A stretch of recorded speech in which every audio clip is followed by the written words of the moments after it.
ये दुखद है जो घटना हुई है। हमारे सांसद जियाउर रहमान जब संभल में ही नहीं थे और उसके बावजूद भी उन पर एफआईआर दर्ज करना, ऐसा उदाहरण कभी किसी को मिला होगा देखने को, सुनने को?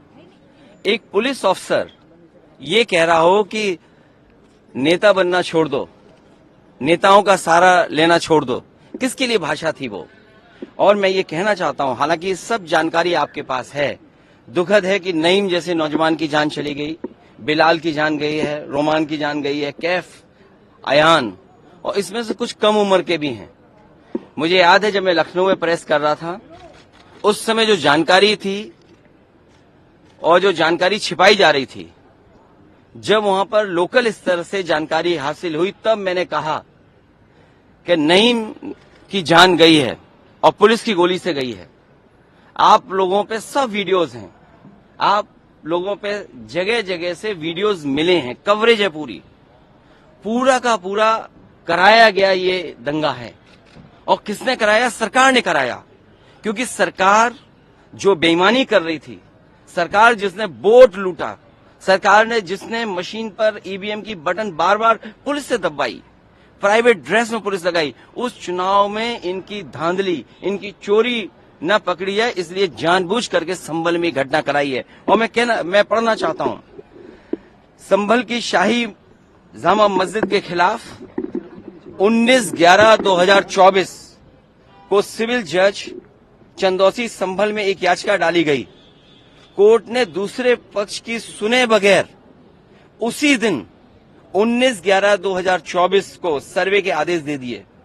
ताज्जुब तो इस बात का है कि ऑर्डर मिलने के बाद ही संभल के जिलाधिकारी, संभल के पुलिस अधीक्षक आदेश को पढ़े बगैर 2 घंटे बाद ही सर्वे के लिए पुलिस बल के साथ शाही जामा मस्जिद पहुंच गए। जामा मस्जिद की कमेटी, जनप्रतिनिधि, उलेमा इकराम, सभी अधिवक्ताओं ने सहयोग दिया।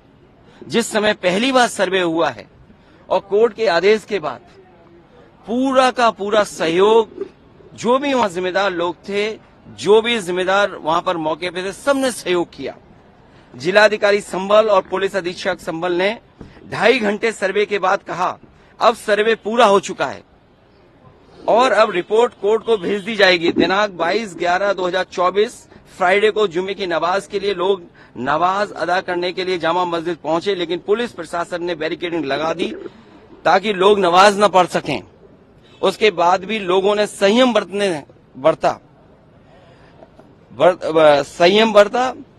नमाज अदा की और किसी प्रकार का विरोध प्रदर्शन नहीं हुआ, किसी तरह की विरोध नहीं हुआ। 29 तारीख को कोर्ट की अगली तारीख तय थी। शाही जामा मस्जिद की कमेटी और मुस्लिम समाज के सभी लोग कोर्ट के केस की पैरवी के लिए तैयारी कर रहे थे, परंतु दिनांक 23 तारीख को रात पुलिस प्रशासन द्वारा कहा गया कि 24 तारीख को यानी अगले दिन सुबह को दोबारा सर्वे किया जाएगा। आखिरकार पहले एक बार सर्वे हो गया।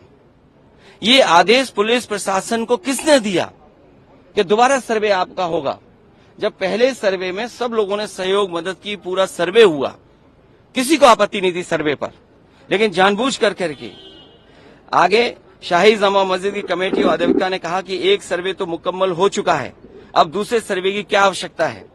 कोर्ट के आदेश का हमने पालन कर दिया, अगर दूसरा सर्वे करना है तो दोबारा आदेश करवाएं, कोर्ट के आदेश के बाद हम दोबारा सर्वे करा देंगे। लेकिन जिलाधिकारी संभल और पुलिस अधीक्षक संभल ने कोई सुनवाई नहीं की और तानाशाही दिखाते हुए और सुबह के वक्त से पहले शाही जामा मस्जिद आ गए। शाही जामा मस्जिद कमेटी और मुस्लिम समाज के लोगों ने फिर भी धैर्य रखा और दोबारा सर्वे के लिए अंदर ले गए। सर्वे के दौरान करीब 1.5 घंटा बाद जब जनता को सूचना मिली तो वो इकट्ठा होना शुरू हो गए। लोगों ने सर्वे का कारण जानना चाहा तो सर्कल ऑफिसर ने उनके साथ गाली गलौज की और लाठीचार्ज करवा दिया, बुरी तरह से जख्मी कर दिया।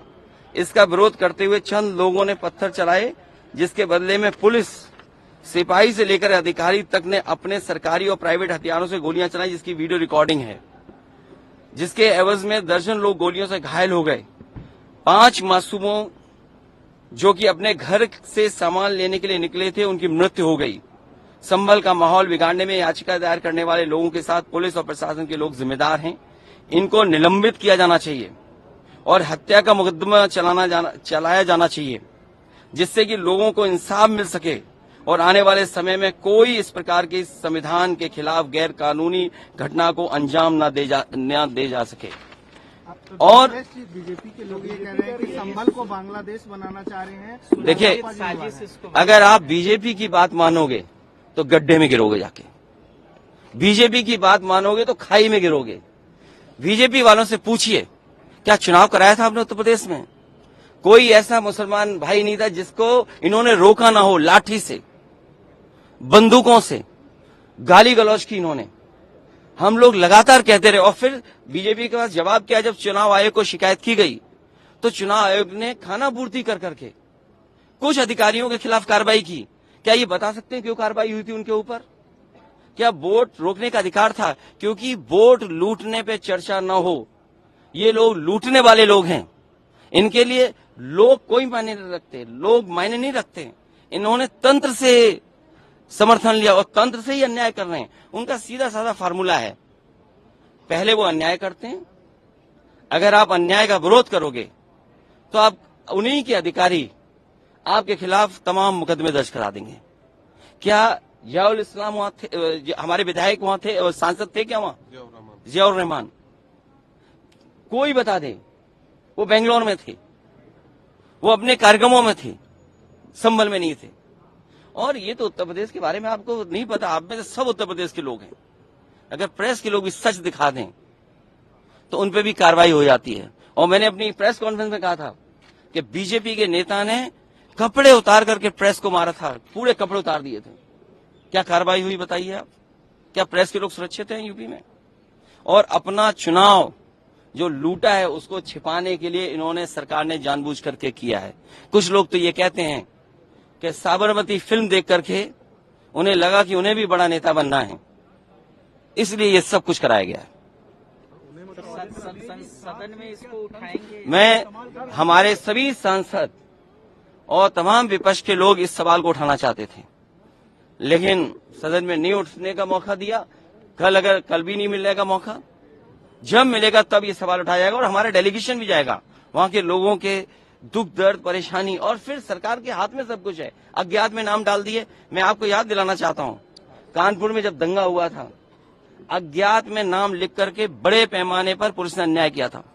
पुलिस ने लूटा था पैसा और पुलिस अधिकारी को उन्हें हटाना पड़ा था, और यही आरोप था उन पर कि उन्होंने पैसा ज्यादा लूट लिया। अब बोल दिया, इसके बाद क्या बोलेंगे? लोगों ने वोट नहीं डाला, तंत्र से ही उन्होंने वोट डाल दिया और तंत्र से ही रिकॉर्ड बना करके जीत हासिल कर ली। आज आप लोग इस मामले को लेकर आदित्यनाथ जी की तरफ इशारा है आपका? साबरमती सरकार करा रही है। और आपको बहराइच का नहीं पता, उन्हीं के विधायक ने बीजेपी के अपने कैडर के ऊपर एफआईआर लगाई, और एफआईआर में देखिए धाराएं क्या लगी हैं। जब बीजेपी का विधायक कह रहा है, बीजेपी के कार्यकर्ता नेताओं पे आरोप लगा रहा, और बाकायदा पीस कमेटियां बनती हैं, बाकायदा चीजें बातचीत से हल होती हैं। क्या जिलाधिकारी कप्तान ने कोई बातचीत की?